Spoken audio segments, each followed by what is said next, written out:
ওয়া আজমালু মিনকা লাম তালিদিন নিসা। আরে আমার এই দুই চোখ দিয়ে মুহাম্মদুর রাসূলুল্লাহর মতো সুন্দর আর কাউকে দেখবো কি করে? কোন মা, দুনিয়ার কোন মা মুহাম্মদের মতো সুন্দর আর কাউকে তো জন্মই দেয় নাই। বলেন সুবহানাল্লাহ। ওই রাসূলের আরবির সৌন্দর্য যদি আলোচনা করতে যাই 1 ঘন্টা সময় লাগবে।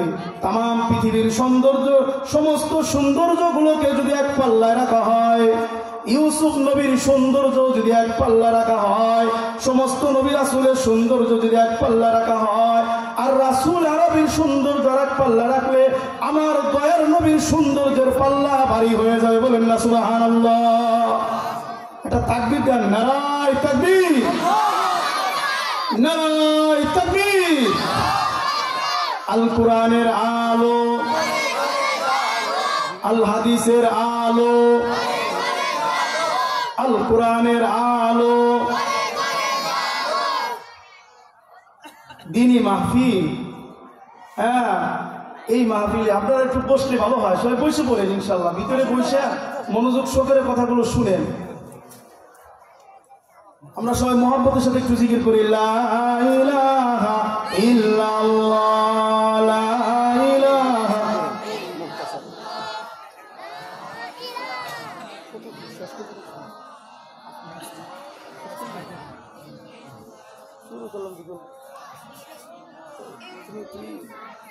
তোমার মোবাইলটা লাগাও। লা ইলাহা ইল্লাল্লাহু মুহাম্মাদুর রাসূলুল্লাহ।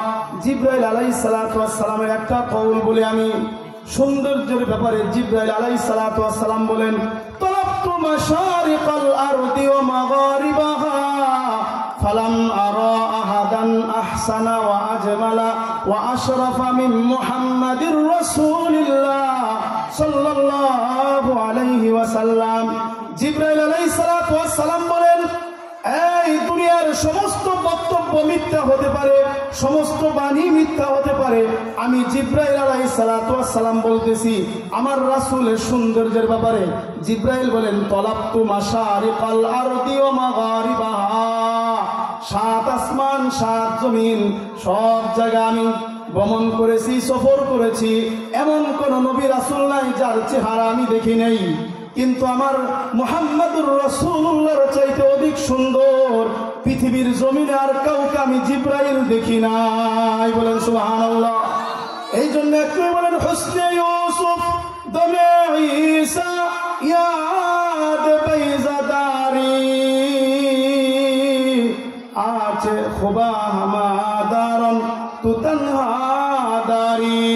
সমস্ত নবী রাসূলদেরকে আল্লাহ তাআলা যা দিয়েছেন আমার রাসূল মুহাম্মদুর রাসূলুল্লাহকে আল্লাহ তা দিয়েছেন। কন্যা সুবহানাল্লাহ। কিন্তু মুহাম্মদুর রাসূলুল্লাহকে আল্লাহ যা দিয়েছেন অন্য কোন নবী রাসূলকে আল্লাহ তা দেন নাই। কন্যা সুবহানাল্লাহ। এটাই হলো আমার রাসূলের বৈশিষ্ট্য। এই জন্য আবুল ফাতাহ গুদ্দা মুফতি আব্দুল মালিক সাহেব হুজুরুল উস্তাদ তিনি বলেন, মা জারা আল্লাহুল খায়রা কুল্লাহু লিআহাদিন ইল্লা লিন-নবী সাল্লাল্লাহু আলাইহি ওয়াসাল্লাম। আমার রাসূলের সম্মান সম্পর্কে জানো, আমার রাসূলের ইজ্জত সম্পর্কে জানবা।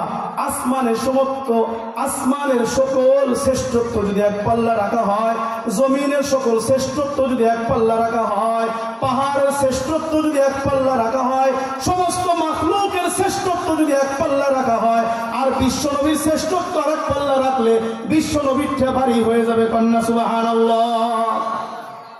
রাসূল আরবি সাল্লাল্লাহু আলাইহি ওয়াসাল্লামের মর্যাদা সকলের ঊর্ধ্বে। এই জন্য বলা হয়েছে, যেমন জমিনের রব আল্লাহ, জমিনের নবী মুহাম্মদুর রাসূলুল্লাহ। আসমানের রব আল্লাহ, আসমানের নবী ও মুহাম্মদুর রাসূলুল্লাহ। মাখলুকের রব আল্লাহ, মাখলুকের নবী মুহাম্মদুর রাসূলুল্লাহ। পাহাড়ের রব আল্লাহ, পাহাড়ের নবী মুহাম্মদুর রাসূলুল্লাহ। উটের রব যেমন আল্লাহ, উটের নবী মুহাম্মদুর রাসূলুল্লাহ। বলেন আল্লাহু আকবার। এই জন্য দেখেন কালিমায়ে তয়্যিবা লা ইলাহা ইল্লাল্লাহ, যে কালিমা আমার নবীর নাম বাদ দিলে অসম্পূর্ণ থেকে যায়। কালিমায়ে শাহাদাত, যে কালিমায়ে শাহাদাত আমার নবীর নাম বাদ দিলে অসম্পূর্ণ থেকে যায়। আজান, আজানের ভিতরে আমার নবীর নাম বাদ দিল অসম্পূর্ণ থেকে যায়। ইকামত, আমার নবীর নাম বাদ দিল অসম্পূর্ণ থেকে যায়। তার মানে কি বুঝেন? কালিমা লা ইলাহা ইল্লাল্লাহ এটা হলো একটা অংশ, কালিমার এক অংশ। দ্বিতীয় অংশ মুহাম্মাদুর রাসূলুল্লাহ। আল্লাহ তাআলা তার বন্ধু হাবিবুল্লাহকে এত ভালোবাসেন যে ওই কালিমার সাথে নিজের অর্ধেক রাখছেন, বন্ধুকে অর্ধেক দিয়েছেন। পান্না সুবহানাল্লাহ। যে কালিমার পরিপূর্ণতা আসে মুহাম্মাদুর রাসূলুল্লাহ দ্বারা, যে কালিমায় শাহাদাতের পরিপূর্ণতা আসে মুহাম্মাদুর রাসূলুল্লাহ দ্বারা, যে আযানের পরিপূর্ণতা আসে মুহাম্মাদুর রাসূলুল্লাহ দ্বারা, যে ইকামতের পরিপূর্ণতা আসে মুহাম্মাদুর রাসূলুল্লাহ দ্বারা। আরে যে জমিনে নবীর আলোচনা করা হয় ওই জমিন সেরা হয়ে যায়, বলেন আল্লাহু আকবার। যে মজলিসে নবীর আলোচনা করা হয় ওটা সেরা হয়ে যায়। যে পাহাড়ে নবীর আলোচনা করা হয় ওটা সেরা হয়ে যায়। যে ঘরে নবীর আলোচনা করা হয় ওটা সেরা হয়ে যায়। যে কিতাবে নবীর আলোচনা করা হয় ওটা সেরা হয়ে যায়। কথা বলেন ঠিক কিনা? এই জন্য মুহাম্মাদুর রাসূলুল্লাহ যেখানে তার আলোচনা সেখানেই মওলার আলোচনা। আল্লাহর নবী বিশ্ব নবী রাহমাতুল লিল আলামিন, যার সম্পর্কে আল্লাহ তাআলা কোরআনে কারীমের মধ্যে বলেন ওয়া মা আরসালনাকা ইল্লা রাহমাতাল লিল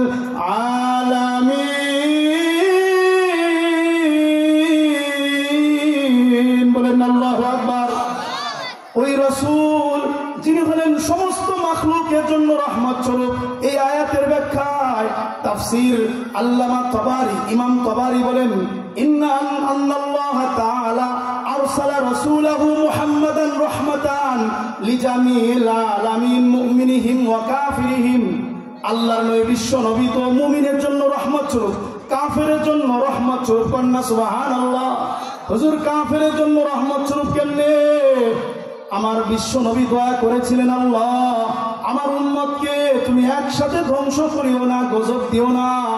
আগের উম্মত কোন কবিরা গুনাহ করলে কেউ কুকুর হয়ে যেত, আবার কেউ গুনাহ করলে কেউ বানর হয়ে যেত, কেউ শুকুর হয়ে যেত আগের উম্মত। কিন্তু মুহাম্মাদুর রাসূলুল্লাহর দোয়ার কারণে আজকে হাজারো গুনাহ করলে তার চেহারা পরিবর্তন করা হয় না। কাফের সেও ঠিক মতো খায় ওই বিশ্ব নবীর দোয়ার কারণে। কন্যা সুবহানাল্লাহ। বিশ্ব নবীর কারণে। এই জন্য রাসূল আরবি সাল্লাল্লাহু আলাইহি ওয়াসাল্লাম যার শাহাদাত আঙ্গুলের ইশারায় চাঁদ দ্বিখণ্ডিত হয়, যিনি জমিন থেকে পা উঁচু করলে 7 আসমান পার হয়ে আরশ কুরসি পার হয়ে মাওলার সাথে দেখা করে, বলেন না সুবহানাল্লাহ। যিনি শরীয়তের কোনো বিষয় হ্যাঁ বললে ওটা ফরজ হয়ে যায়, আবার কোনো বিষয় না বললে ওটা হারাম হয়ে যায়। ওই বিশ্ব নবী যার সম্মান ইজ্জত আল্লাহর পরে, যার মর্যাদা আল্লাহর পরে, ওই রাসূল আরবির চরিত্র নিয়ে আজকে কথা বলা হয়। ওই রাসূলের আরবির খতমে নবুয়ত নিয়ে টানাটানি করা হয়। অথচ আল্লাহ তাআলা নিজে সূরা আহজাবের 40 নম্বর আয়াতের মধ্যে বলছেন মা কানা মুহাম্মাদুন আবা আহাদিম মির রিজালিকুম ওয়ালাকির রাসূলুল্লাহ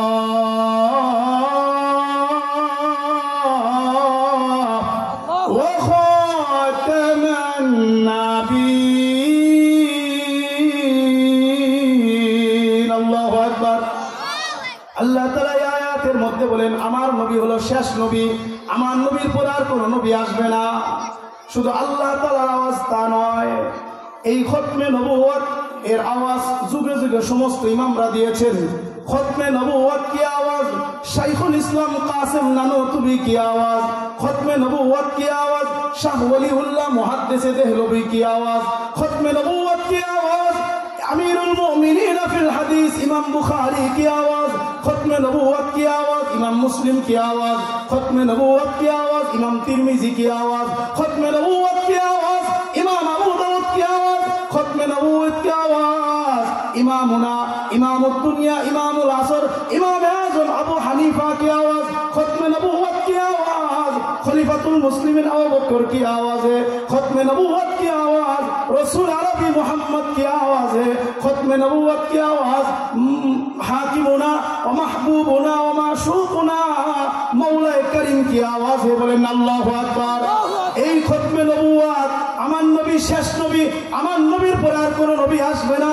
এই আওয়াজ সমস্ত মুসলমানের আওয়াজ, সমস্ত নবীদের আওয়াজ, সমস্ত রাসূলের আওয়াজ, চার মাযহাবের চার ইমামের আওয়াজ, সমস্ত হাদিসের কিতাবের ইমামদের আওয়াজ।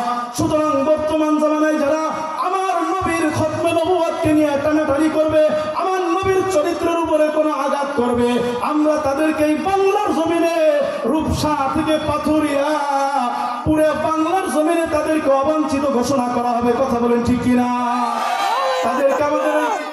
তাদেরকে আমাদের এই বাংলার জমিনে দেখতে চাই না। কথা বলেন ঠিক কিনা? রাসূল আরবি সাল্লাল্লাহু আলাইহি ওয়াসাল্লাম যাকে ভালোবেসেছেন, যাকে নবী হিসেবে একটা গাছও মেনে নিয়েছে, নবী হিসেবে খেজুর গাছ আল্লাহ রাসূলকে মানছে নবী হিসেবে, একটা পাহাড়ও নবীকে নবী হিসেবে মানছে, এমনকি একটা উট রাসূলকে নবী হিসেবে মানছে।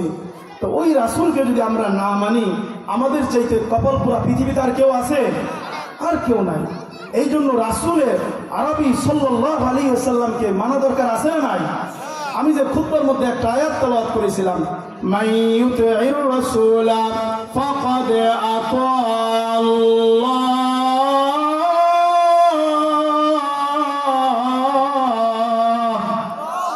মহান রব্বুল আলামিন বলেন আমার রাসূলের অনুসরণ করা মানে আমি আল্লাহর অনুসরণ করা, আমি রাসূলের পথে চলা মানে আমি আল্লাহর পথে চলা।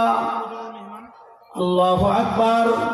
আমি রাসূলের কে খুশি করা মানে আমি আল্লাহকে খুশি করা। তাহলে যে রাসূলকে ভালোবেসেছে সমস্ত মাখলুক, ওই রাসূলকে আমরা ভালোবাসবো তো ইনশাআল্লাহ। এই শনিবারের দিন দেখেন, আজকে রাসূল বাবাকে যদি গালি দেয় তো ওই বিচারকের বিচার করে, বাবাকে গালি দিলে বিচার করে, মাকে গালি দিলে বিচার হয়, গালি না বাবার ব্যাপারে যদি কোনো এদিক সেদিক কথা বলে তারও বিচার হয় বাংলাদেশে। কথা বলেন ঠিক কিনা? কিন্তু রাসূলকে গালি দেয়, রাসূলের চরিত্রের উপর আঘাত করে, এই পর্যন্ত কোনো বিচার আপনারা দেখছেন? কোনো বিচার করা হয় না। বাংলাদেশে পত্রিকা এসেছে একটা কুকুরকে আঘাত করছে অন্যায়ভাবে, ওটারও বিচার হয়েছে, কিন্তু নবীকে গালি দিছে ওটার কোনো বিচার হয় না। এই জন্য রাসূল আরবি সাল্লাল্লাহু আলাইহি ওয়াসাল্লামের অনুসরণ করা। বড় বড় উলামায়ে কিরাম এখানে আসবেন, তারা কথা বলবেন। হ্যাঁ, আল্লাহ তাআলা আমাদের সবাইকে আমল করার তৌফিক দান করুন। আল্লাহ তাআলা আমাদের এই জামিয়া কারিমিয়া মাদ্রাসাকে কবুল করুন। সকলে বলেন আমিন। ওয়া আখিরি দাওয়ানা আনিল হামদুলিল্লাহি রাব্বিল আলামিন।